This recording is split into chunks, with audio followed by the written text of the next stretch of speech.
Good morning. Happy Thursday. Well, there's some big news out of the Middle East this week. Today, the Trump administration announced that it's going to sign a civilian nuclear use agreement with Saudi Arabia. According to this agreement, the U.S. Department of Energy and the government of Saudi Arabia came to an agreement to develop a agreement on providing non-military nuclear material and projects for civilian use in the Kingdom of Saudi Arabia. Not only will that provide money and jobs for the U.S., but it will strengthen the Saudi Arabia relationship. Of course, many in Israel are concerned about that because of the potential for military usage of enrichment material. According to the agreement, there should be no enrichment material in Saudi Arabia. Of course, the devil's always in the details. But according to President Trump today, the agreement lies in one thing: Saudi Arabia joining with the Abraham Accords.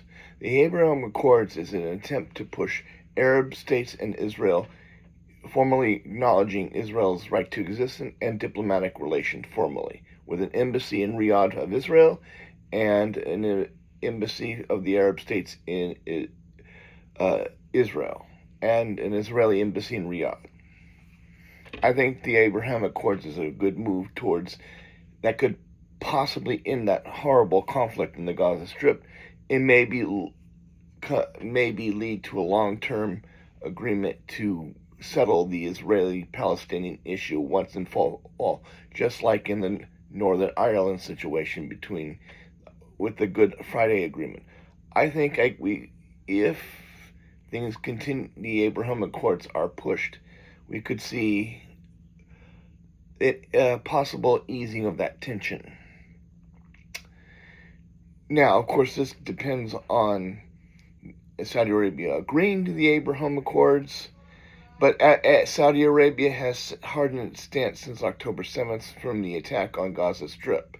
My view has always been, and I've said it before, the conflict between the Palestinians and Israelis will only end when both realize neither are leaving that region. Israel will remain, and the Arabs will remain. And it's best for both sides to heal the wounds from the conflict and to benefit both peoples by agreeing, recognizing each other, and benefiting from trades from each other.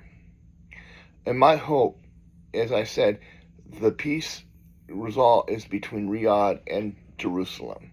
So let's just hope that this agreement will lead to an acceptance of the Abraham Accords. Well, I'll talk to you later. Bye.